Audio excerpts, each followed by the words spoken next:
bom dia a todos. Um prazer, um privilégio participar desse terceiro CEPLOM e o EAPLOM. Na Universidade Brasileira e na Universidade Latino-Americana, em geral, marcada por uma especialização, né? A divisão social do trabalho criou uma divisão burguesa do conhecimento, de tal forma que um economista sabe pouco de geografia, um geógrafo nada de literatura, um literato nada de história, e somos todos estranhos. É um privilégio, portanto, estar aqui. Agradeço a oportunidade do Gilvan, que o Gilvan me oferece, a comissão organizadora, e nesse evento que lentamente vai formando as tradições necessárias numa universidade, que é a Universidade Brasileira, em geral a Universidade Latino-Americana, marcada pelo colonialismo intelectual, pela servidão científica aos grandes centros de conhecimento dos países centrais. Nós estamos falando desde o Brasil. E no Brasil, há 15 anos atrás, há 2 décadas atrás, falar sobre a América Latina era versar sobre outro planeta. Concretamente, a maioria das pessoas achavam esse um objeto estranho, um objeto de curiosidade, e não raras vezes eu, mas como tantos outros que nos dedicamos há muitos anos a essa reflexão, éramos uma espécie de convidado aos eventos para uma espécie de um exotismo, chamemos assim. Lá vem alguém para falar sobre... É muito diferente o quadro atual. O quadro atual está marcado, inclusive, por um certo modismo. Falar sobre a América Latina já se transformou numa obrigação. Encontros de engenharia, encontros de medicina, encontros de literatura, política linguística e etc. Mas ainda resiste aqui no Brasil, ao contrário de vários países latino-americanos, eu diria ao contrário da maioria dos países latino-americanos, uma resistência a sentir-se, atuar e pensar desde as entranhas da pátria grande, desde a América Latina. Eu recordo aqui, e vou fazer uma exposição na forma de teses, então são 8 teses para a nossa reflexão aqui. A primeira é que no Brasil nós temos uma legalidade, é um imperativo constitucional, outorgado, imposto, decidido pela Constituição de 1988, como vocês todos sabem, uma Constituição feita no marco de uma transição ultraconservadora da ditadura para a democracia, uma Constituição controlada, portanto, pelas classes dominantes, estabelece, no seu artigo 4, logo na entrada, no seu parágrafo único, o seguinte postulado: a República Federativa do Brasil buscará a integração econômica, política, social e cultural dos povos da América Latina, visando a formação de uma comunidade latino-americana de nações. Isso que está plasmado na Constituição de 88 e que, portanto, abre a nossa Constituição, parece hostil quando se discute do ponto de vista da cultura e da política o bolivarianismo. Observem no Brasil como há um pensamento ultraconservador e reacionário, que a qualquer manifestação de ideias latino-americanas é logo acusado de bolivarianismo e, portanto, condenado ao fogo dos infernos. Quase mais ou menos assim como o Gilvan aqui me apresentou como economista, que não é uma apresentação, é quase uma denúncia. Este sujeito é um economista, então cuidem-se com o que ele vai dizer, e nesse caso dos economistas há que cuidar-se, há que duvidar.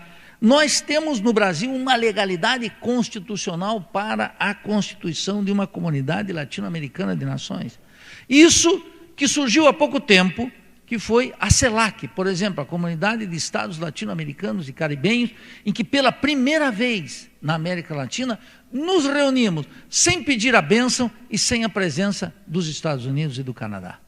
Algo extraordinário, algo que os europeus têm desde sempre, algo que não caberia na cabeça de um europeu fazer uma reunião da Comunidade Econômica Europeia com a presença dos Estados Unidos. Isso nós estamos apenas constituindo entre nós aqui na América Latina, é apresentado como se fosse uma boa nova, e de fato é uma boa nova, mantém uma legalidade, e a despeito da integração não assumir a feição que todos nós desejaríamos, é preciso dizer que isso não é uma novidade, isso está em curso estava antes da Constituição brasileira. A Constituição brasileira é uma nota, então, do atraso brasileiro, da distância brasileira dos demais países latino-americanos e, mais precisamente, aqui vou falar muito concretamente para a maioria que deve ser universitário, pela ignorância brasileira sobre a América Latina. Uma ignorância brasileira que não existe em relação aos Estados Unidos, em geral, que não existe em relação à Europa, mas que é muito profunda sobre a América Latina. Expressão desse eurocentrismo, a ideologia do mundo dominante.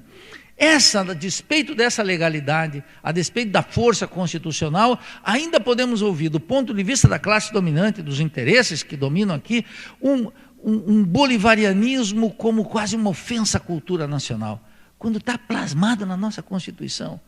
E veja que era uma Constituição, repito, uma Constituição feita pelas forças conservadoras. A democracia restringida brasileira nasce de uma costela da ditadura. A ditadura no Brasil não teve um enterro merecido.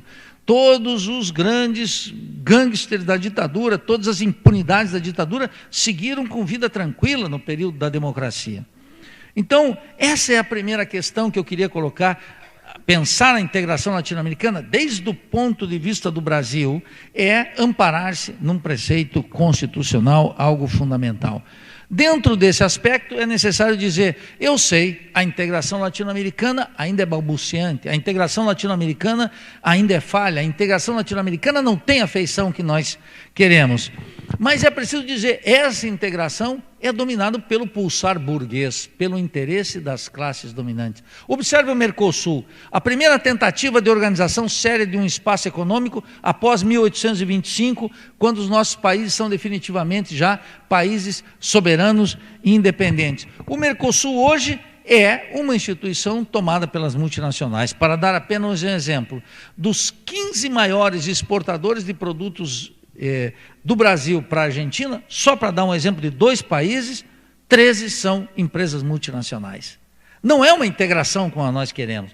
Mas o peruano José Carlos Mariátegui, esse extraordinário marxista original, pensou nos anos 30 e disse muito claramente, ora, a integração latino-americana não é feita para o encontro cultural e a delícia dos povos latino-americanos, é feita pelo pulsar burguês.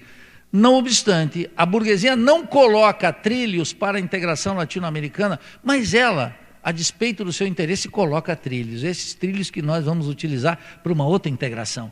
Para uma integração que tenha que ver com o interesse coletivo e não apenas com interesses dos grandes monopólios que dominam o mundo contemporâneo. Desde a perspectiva brasileira, que é apenas um preâmbulo para isso, eu já entro na segunda tese. A existência histórica de uma pátria grande. A existência histórica e pulsante, vibrante, real da pátria grande, a América Latina.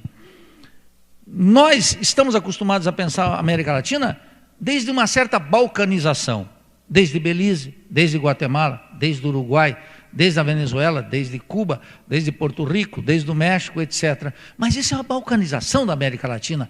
Esse estado balcanizado, é preciso dizer, não é um mandamento divino, não foi uma ordem dos céus, isso foi produto da luta de classes, isso foi produto do conflito histórico, isso foi produto de uma criação, uma combinação entre o interesse dominante dos europeus, mais concretamente da expansão comercial europeia do século XVI, com a rapacidade das classes dominantes crioulas. Essa classe dominante que está disposta a vender a pátria em aras de marcar e de reservar o seu espaço de poder e o seu privilégio. Não obstante, existe, quero afirmar aqui, uma nação latino-americana. Essa nação latino-americana é muitas vezes limitada no terreno econômico, no terreno político, no terreno cultural, no terreno social. O mais espantoso é que, a despeito de todas as políticas destinadas à divisão, todas as políticas destinadas a ignorar, não uma ignorância vulgar, uma ignorância produzida por instituições como a universidade, por exemplo, a ignorância sobre a realidade comum latino-americana, ela subsiste, ela é mais vital. E é por isso que nós temos que pensar sobre ela desde um ponto de todos os pontos de vista da cultura, da ciência, da tecnologia, etc. Essa América Latina é balcanizada, em definitiva, pela ação do colonialismo europeu, em primeiro lugar. Isso não é obra do acaso. O subdesenvolvimento da dependência não é um assunto criado pelo improviso. É uma ação pensada desde os estados metropolitanos com um objetivo claro: dividir e reinar. Fazer com que o interesse latino-americano em comum, que a nação latino-americana em comum, esteja sempre subsumida aos interesses particulares das nações e, dentro dela, aos interesses particulares das classes dominantes. Ela não é, portanto, essa balcanização, uma situação natural. Ela é uma criação histórica. E ela mesmo, na mesma medida em que trouxe essa balcanização, essa divisão, que começa, observem bem como a elite latino-americana, as classes dominantes latino-americanas, são astutas e cínicas. Por exemplo, a Bolívia leva esse nome como homenagem a Simão Bolívar, ele em vida. Imagine, ele lutando pela independência e a unidade latino-americana, é consagrado a ele o nome de um país, Bolívia. Veja o cinismo que ele teve que suportar em função das condições concretas de luta do século XIX, né? Nessa tremenda gestação revolucionária que é encabeçada por Simão Bolívar e que cria, a partir de determinações históricas concretas, essa balcanização. Mas, ao mesmo tempo que essa balcanização ia se estabelecendo, iam criando estados tão débeis, tão colonizados, tão subdesenvolvidos, tão dependentes, que ao mesmo tempo já atualizou. No mesmo momento que isso consagrava as divisões, já se consagrou, já se estabeleceu a necessidade histórica da unidade latino-americana e o restabelecimento de uma noção que haverá de ter ossos e musculação muito forte para afirmar essa nação latino-americana. As forças identificadas com essa constituição da Pátria Grande, de uma nação latino-americana, eu quero dizer sempre, elas não estão aqui para ser criadas, elas estão em cursos desde o momento em que Simão Bolívar morre em Santa Marta. Desde o momento em que, de maneira pobre, veja, uma lição bolivariana, hein?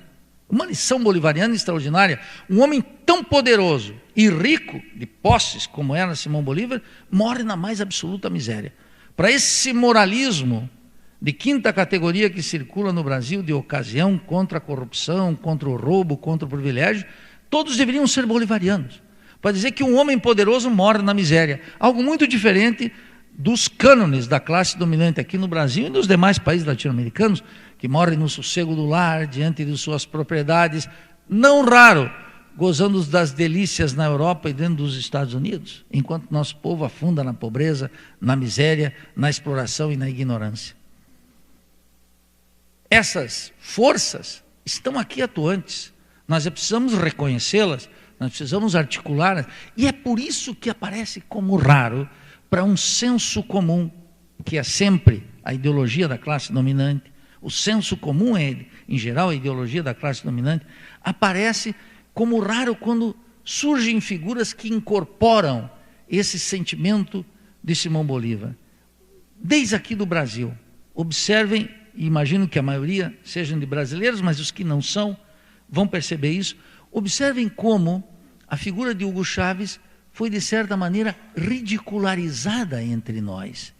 Como foi amplamente ridicularizado entre nós, pelas classes dominantes, pelos seus animadores de televisão, pelo manufaturamento de uma opinião pública que é hostil a uma figura que incorporava como nenhuma outra a figura de Simão Bolívar. Quer dizer, enquanto Simão Bolívar estava lá em Caracas, nas estátuas, assim como Emiliano Zapata era nome de metrô e ruas, no México não tem problema nenhum.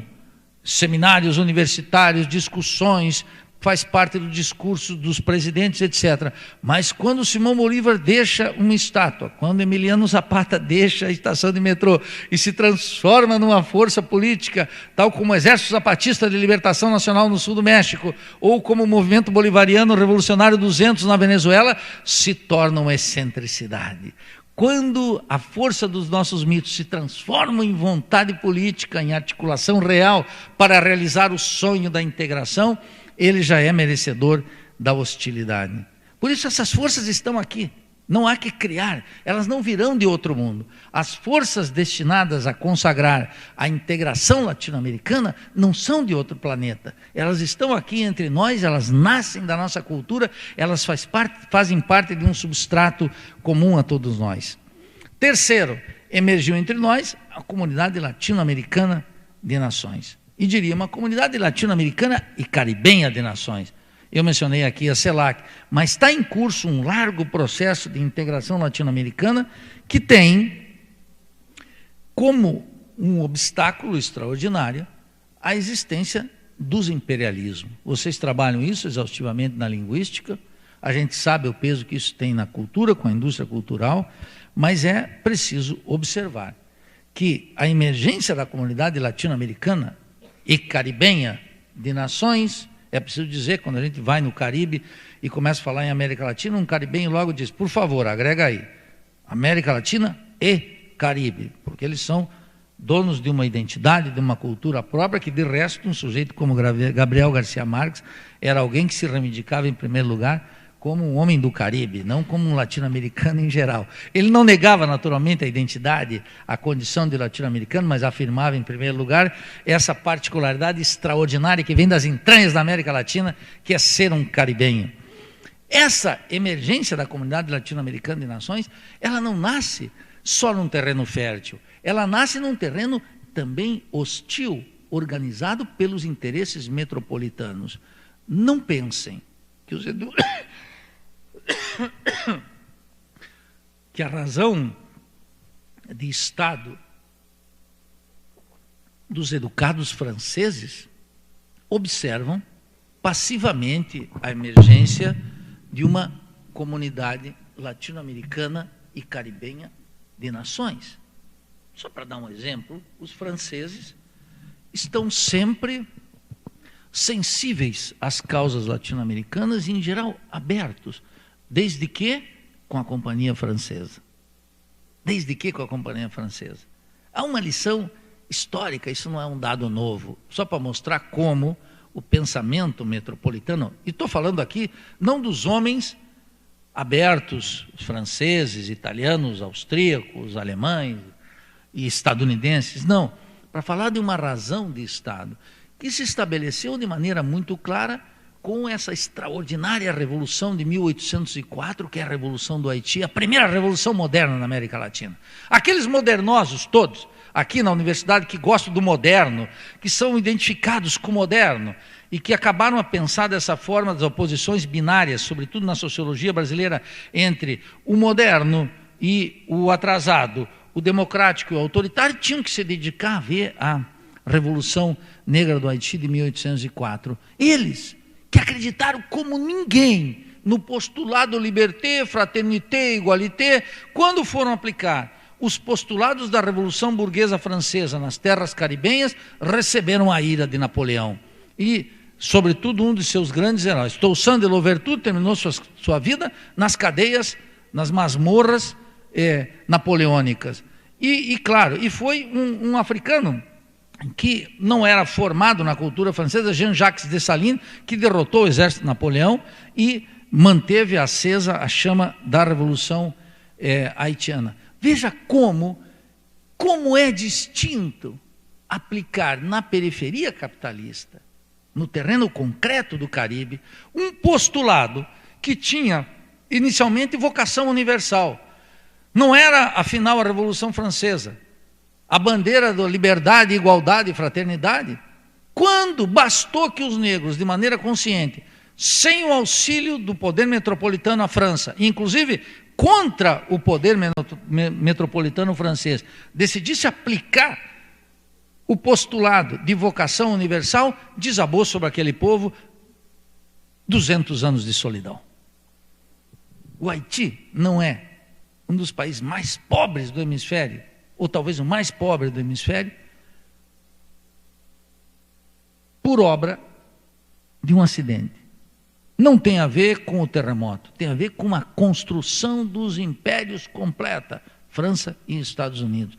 Isso para dizer que essa comunidade latino-americana de nações nasce sob o símbolo da resistência, e da luta contra a política metropolitana. Ninguém nesse mundo moderno pode fazer de conta que estamos vivendo numa globalização abstrata em que os interesses de classe e as razões de Estado não estão dominando. Cada uma, na política linguística, na cultura, na ciência e na tecnologia, na constituição das universidades, na elaboração de espaços econômicos, na produção de automóveis, na produção de satélites, na produção da biotecnologia, no controle das fontes alternativas de energia, em cada um desses terrenos, no comércio eletrônico, está aí dominando o interesse das grandes nações. Portanto, o conceito de imperialismo para o pensamento crítico latino-americano e para aqueles que trabalham no terreno da política linguística é, sabidamente, um conceito da maior importância estratégica e vigente. Esse mundo não é uma festa, como Hemingway pensou, inclusive equivocadamente, sobre Paris.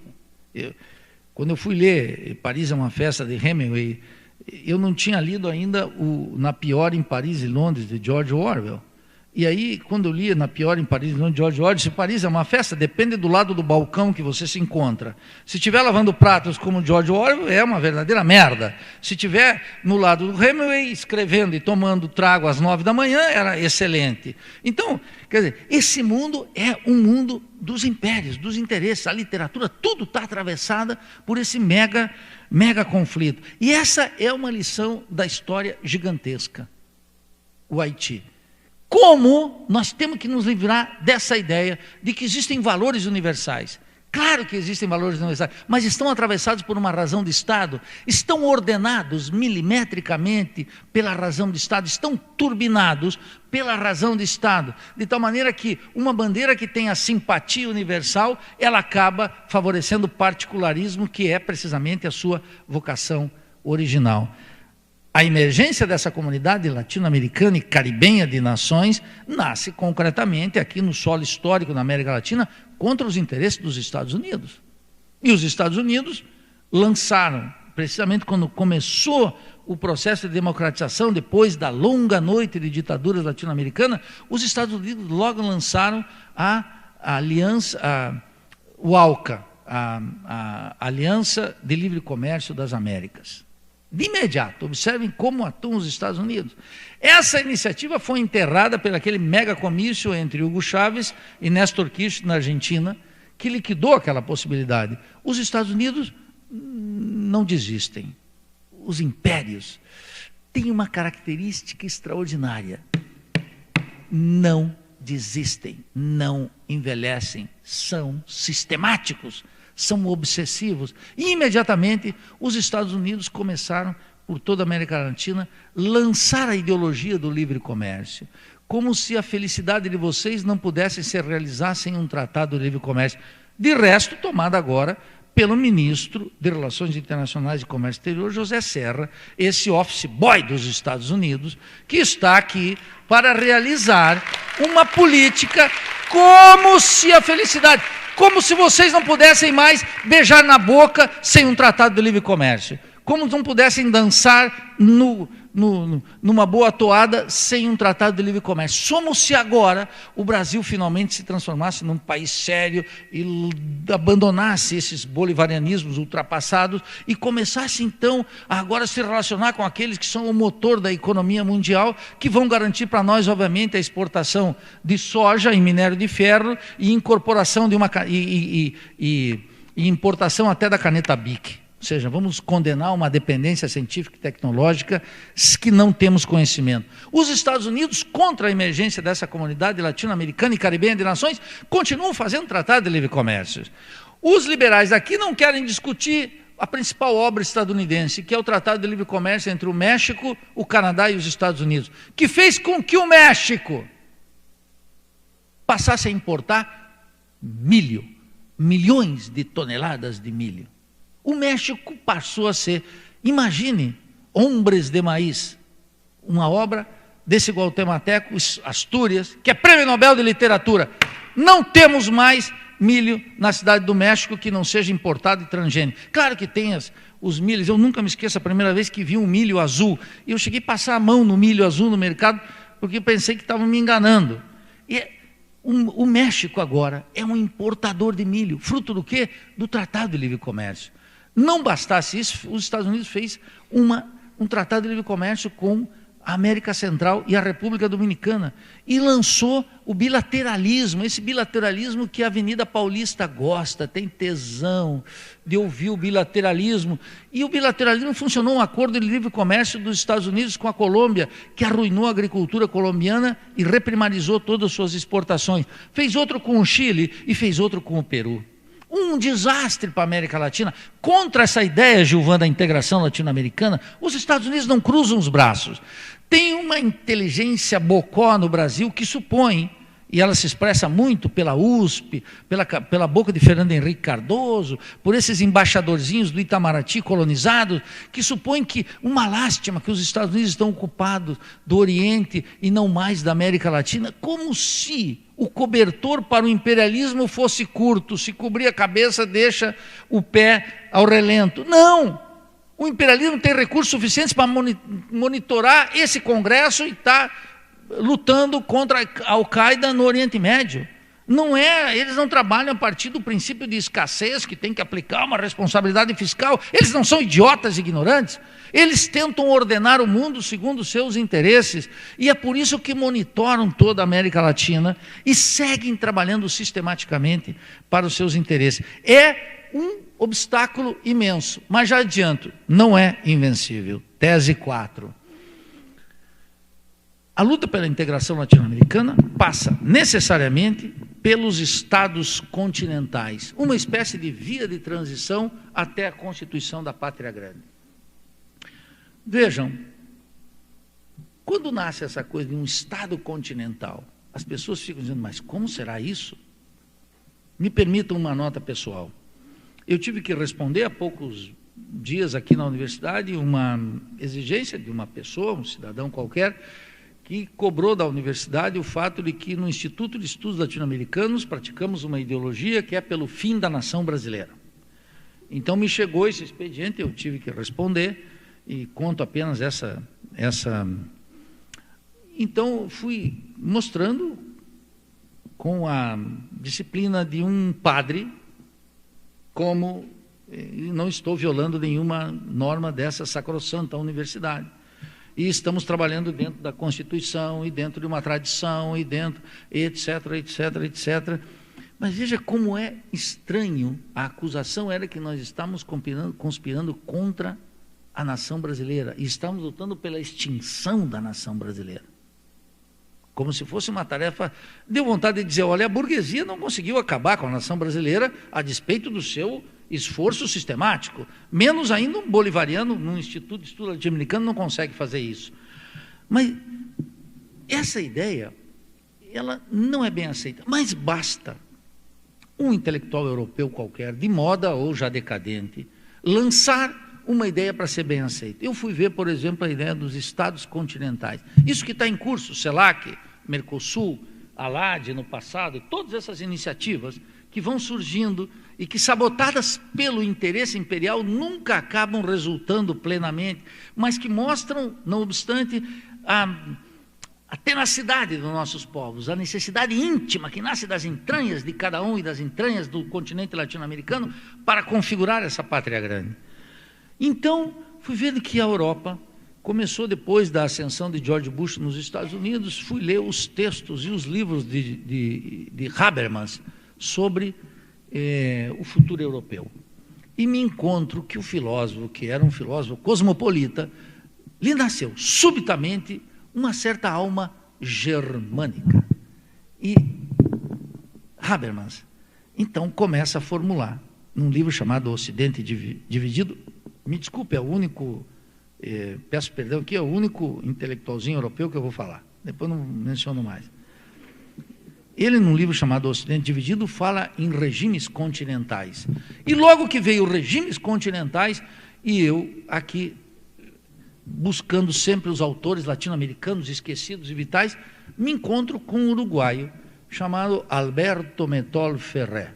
Um uruguaio extraordinário, um uruguaio que, de quebra, ensinou Darcy Ribeiro a pensar. Darcy Ribeiro estava no exílio, foi para o Uruguai e numa biblioteca pública encontrou um livro chamado El Uruguai como Problema, e pegou esse livro, começou a estudar, e o Darcy Ribeiro, que não era um latino-americanista, ficou encantado e virou esse Darcy Ribeiro extraordinário, latino-americanista, fantástico, que nós tivemos. Ele aprendeu a ser latino-americanista numa biblioteca pública minúscula de Montevidéu.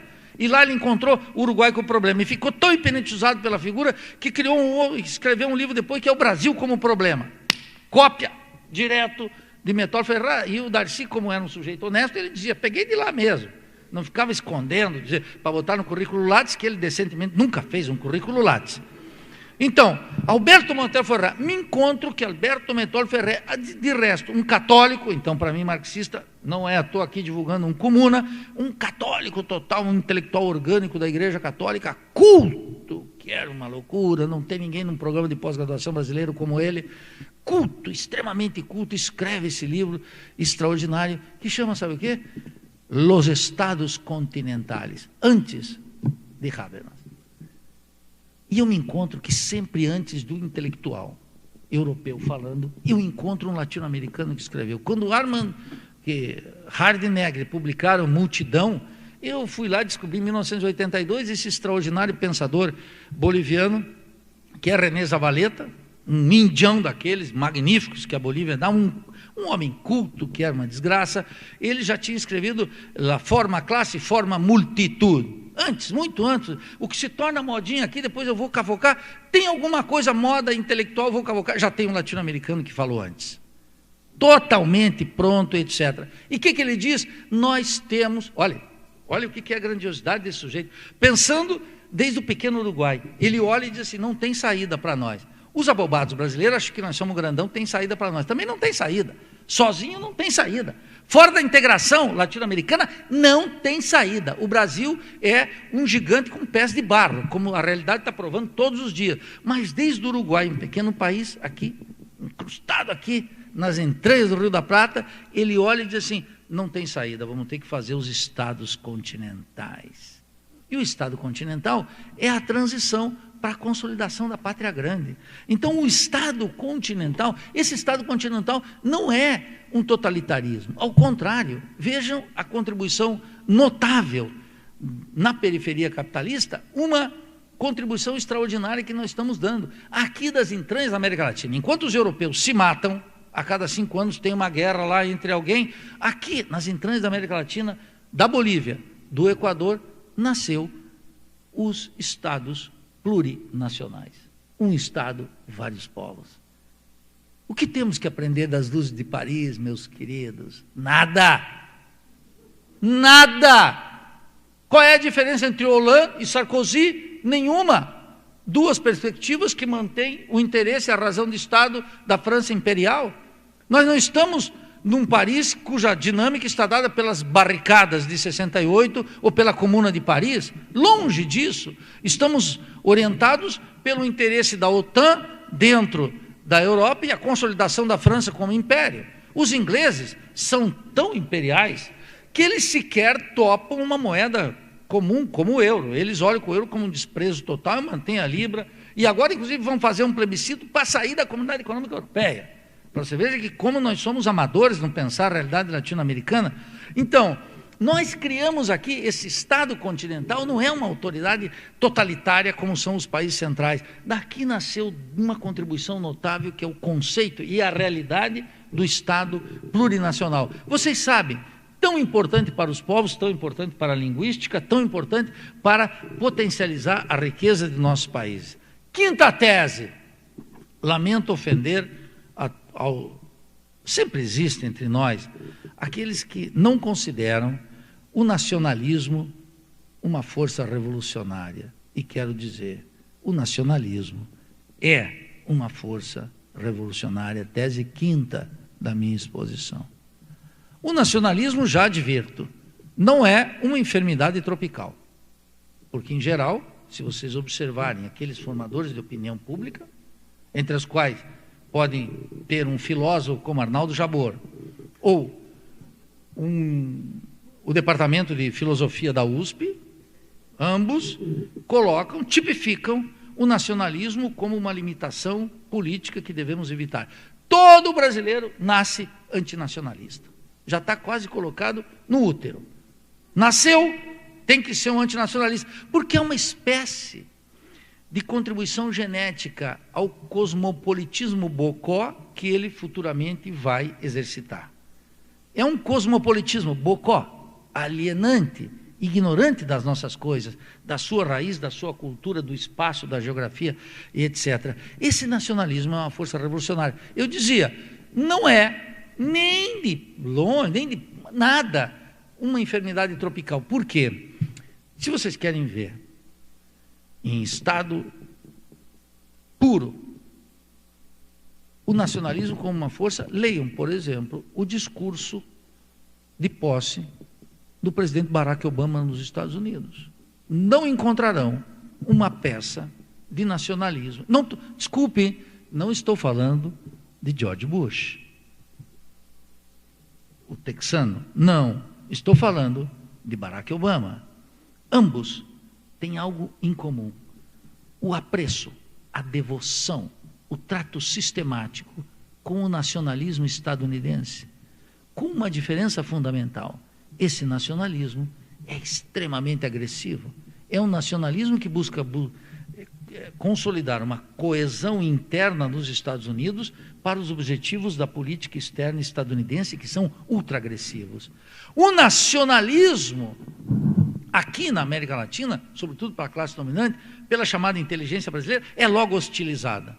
É logo tipificado como xenofóbico, como expressão do atraso, como reacionário, etc. E é uma força de mudança fundamental.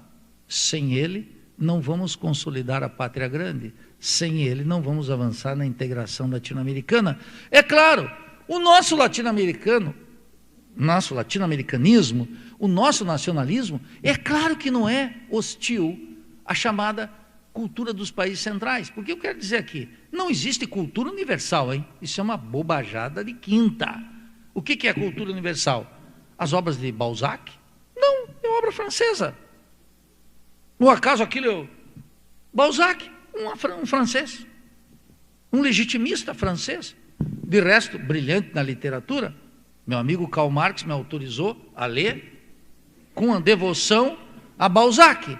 Mas os caras pegam Balzac como a literatura universal. E Zé Lins do Rego, esse é um autor regional.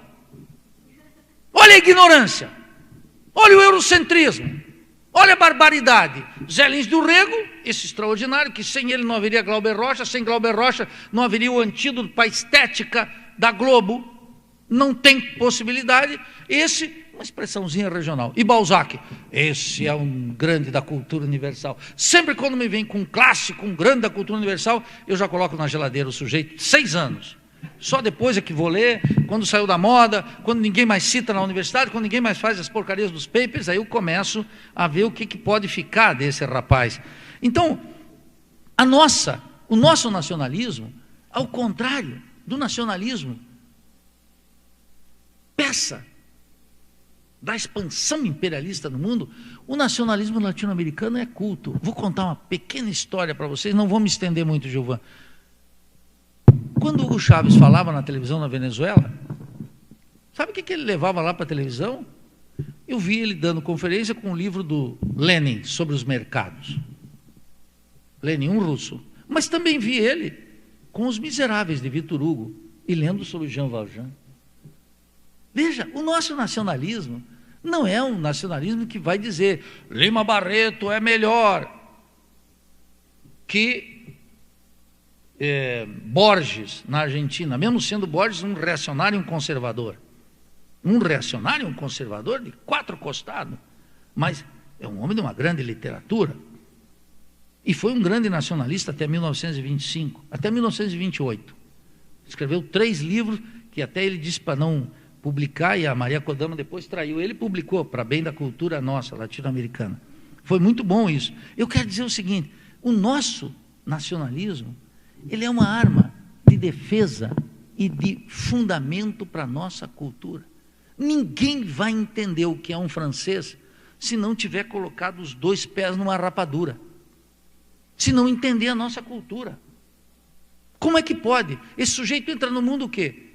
Já se mundializando pelo McDonald's? O que ele vai entender do mundo? Só vai entender o outro, aquilo que é nosso, aquilo que é próprio, como algo exótico. É isso que ocorre aqui. Gerações e gerações, sobretudo na classe dominante, treinados na arte de admirar o alheio sem conhecer o próprio. O nacionalismo é essa força reparadora. Tese sexta. Por que tem que ser assim? Porque as nossas nações são nações inconclusas. Nós não vivemos aqui como os franceses. Os franceses o que fizeram? Fizeram a Revolução Francesa. Os chineses, os capitalistas, o que dizem? E meus colegas economistas, o que dizem? Vejam a China.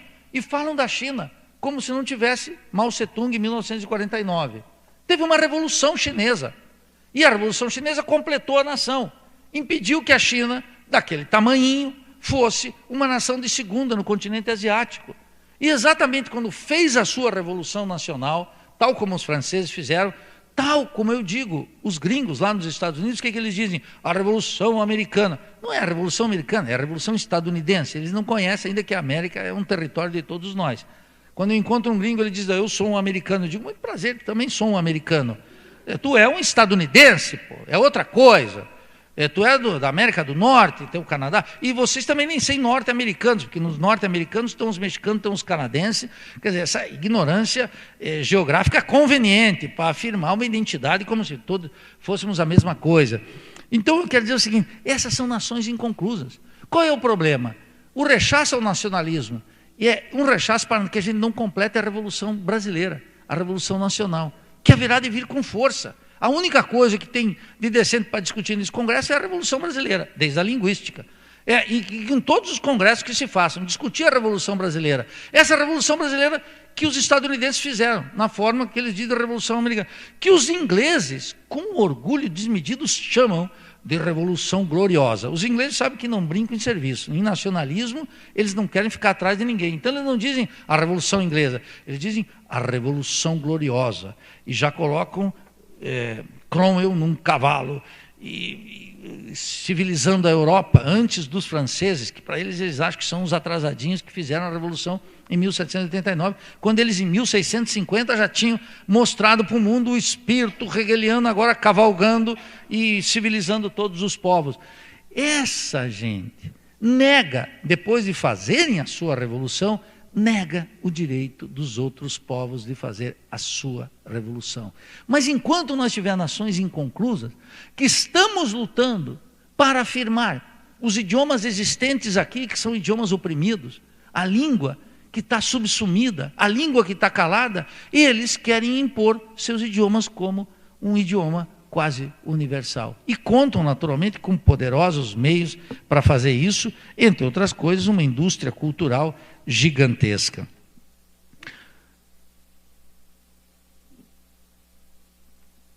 Ainda nesse aspecto de nações inconclusas, quero dizer claramente, qual é o problema? O problema é que as independências nossas latino-americanas não foram independências que foram até o fundo e até o fim. A brasileira é um caso escandaloso de conluio entre a metrópole portuguesa e os interesses da elite aqui, da família imperial aqui dentro ainda, parece que nunca tivemos história do Brasil. É um caso extremo, escandaloso, mas nem todos foram assim.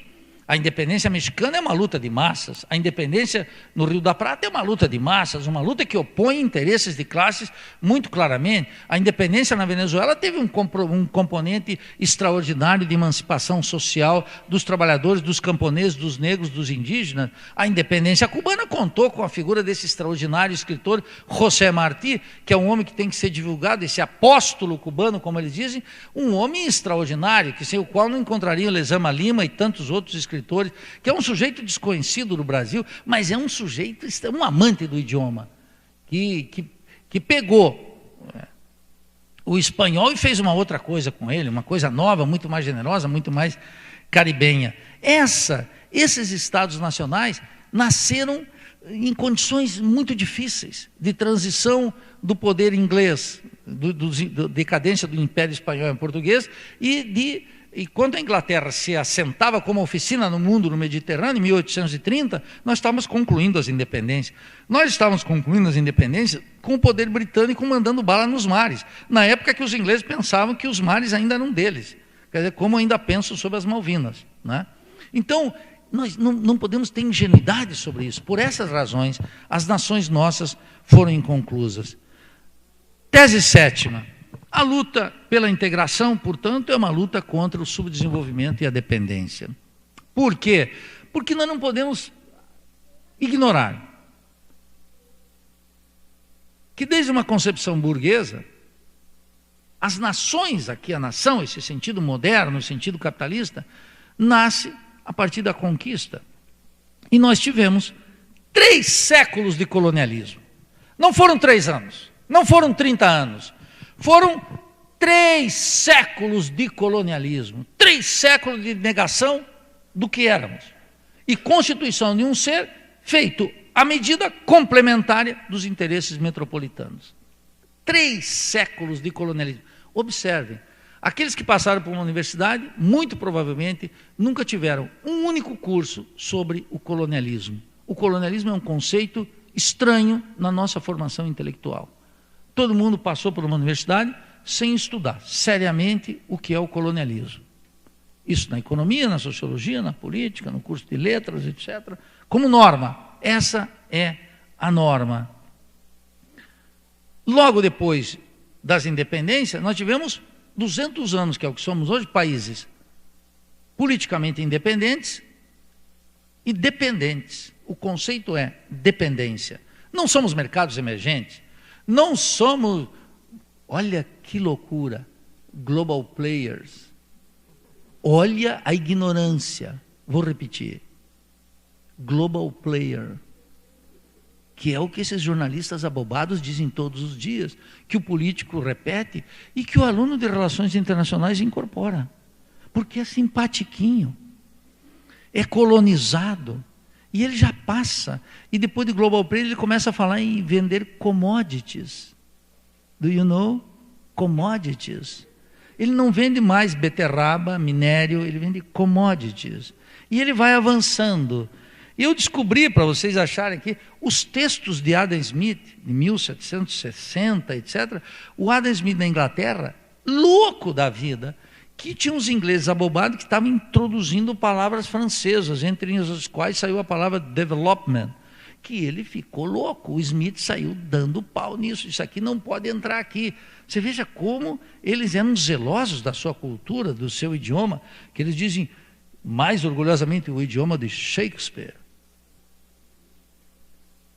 E aqui qualquer coisinha já estão usando expressões em inglês para dar legitimidade para uma ordem que é a todas vistas inaceitável. Um país dependente como o nosso, pobretão, subdesenvolvido, e não vamos esquecer o seguinte, hein? A elite vive aqui maravilhosamente bem. Isso aqui é o céu. O céu não é uma coisa que a gente vai encontrar depois de morto.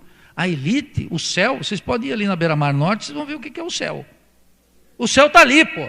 Não é uma conversa fiada. Está nos Jardins Paulista, está na Vieira Solto, no Rio de Janeiro, está em São Conrado. Esse é o céu. O Darcy Ribeiro pensava que o céu era o Senado. Está vendo que a coisa está balançando lá, não está muito boa. Mas nesses outros lugares, a elite brasileira não quer fazer nada, não quer romper com o subdesenvolvimento da dependência. Por isso que ela hostiliza a ideia de independência. Como é que nós vamos nos relacionar com os uruguais? Um paizinho pequeno. O que dizer do Paraguai?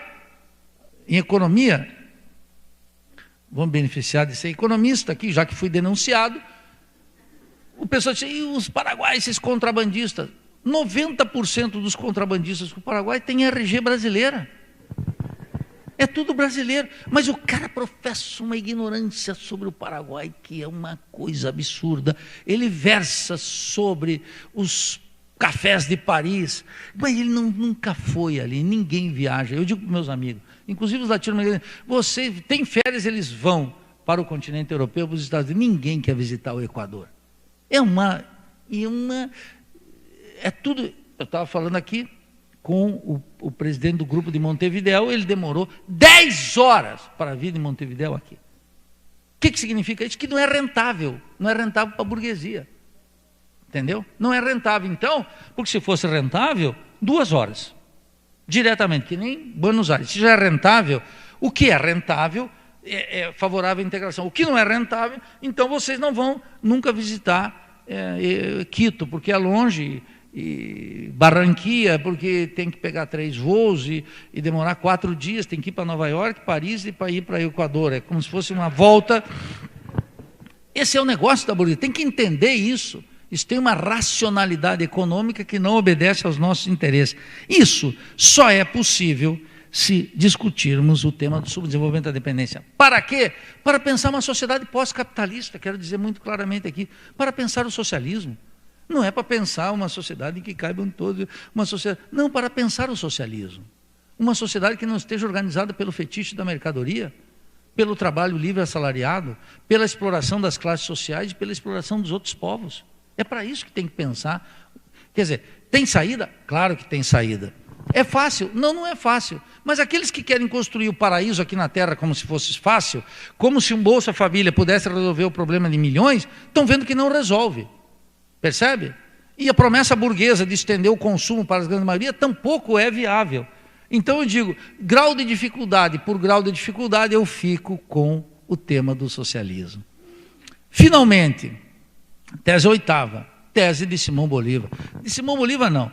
Simão Bolívar teve um grande mentor, chamava-se Simão Rodrigues. Eu digo que é o primeiro maestro de América, porque foi um sujeito que pensou a escola pública numa ordem colonial e queria uma escola que envolvesse os indígenas, os filhos dos camponeses, etc. Sabe qual foi a primeira coisa que ele ouviu?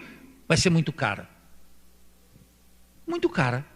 Então, mas ele continuou fazendo. Ele era o sujeito que, Simão Bolívar era mantuano, fruto de proprietários, herdeiro de proprietários, e assignavam para ele, tal como Adam Smith fazia para a elite inglesa, Simão Rodrigues era o tutor de Simão Bolívar.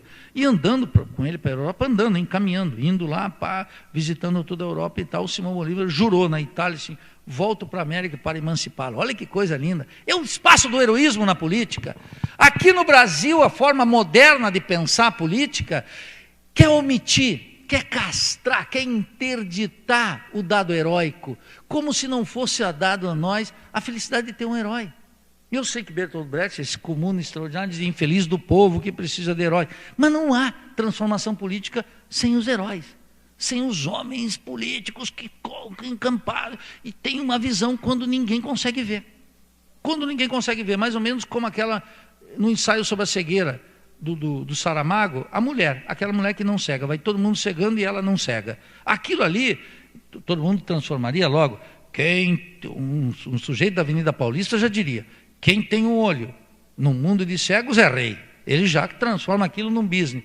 Na literatura de Saramago é o seguinte, aquela mulher é a consciência dos que não têm olhos, dos que não podem ver, dos que não podem fazer. Essa é a figura do herói. Nasce Simão Bolívar sobre a égide do pensamento de Simão Rodrigues. E qual era a máxima de Simão Rodrigues? Vou dar de graça aqui para vocês.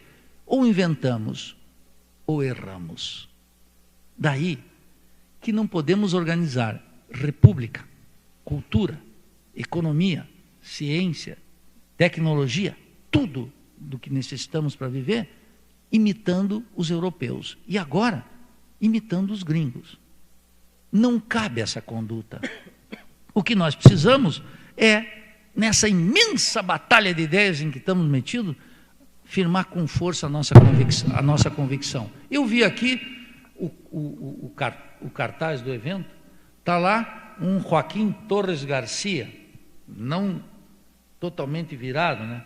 Está ali, assim, numa horizontalidade, vamos aqui, mas é ótimo aquilo, porque Joaquim Torres Garcia Nuestro norte es el sur. E depois ele de ficar três décadas lá na Europa fazendo arte, volta para Montevidéu para dizer, agora uma arte nossa. Olha que passo, olha que coisa gigantesca. Não é o sujeito que ignora a Europa, ao contrário, ele sabe que tem que fazer uma arte uruguaia e latino-americana, precisamente porque ele estava inundado daquela cultura europeia, porque ele conhecia aquilo como as entranhas do seu próprio ser, e é precisamente porque tinha compreensão da arte da literatura, da história europeia, que ele disse, agora, nuestro norte es el sur, e vamos fazer a nossa própria arte. Não é um dado de um nacionalismo de quinta categoria, é um nacionalismo grandioso, é um nacionalismo que afirma a identidade uruguaia, ao mesmo tempo a latino-americana, e que diz, não devo nada aos europeus, e agora os europeus vão ter que se explicar em aras, na direção de uma cultura cosmopolita. Para ter uma cultura cosmopolita, só depois de nós afirmar a nossa. E não cabe aqui a imitação reles, o pensamento colonizado. Por isso a ideia de integração é tão fundamental. Só quando estivermos num espaço econômico, cultural, científico, linguístico, etc., comum, em que nos reconhecemos como latino-americanos e caribenhos, é que nós vamos poder falar com o mundo. Só então, quando os africanos fizerem isso, quando os árabes fizerem isso, é que nós vamos estar no início de uma cultura universal. Antes, ainda estaremos afundados no colonialismo e na dependência. Muito obrigado.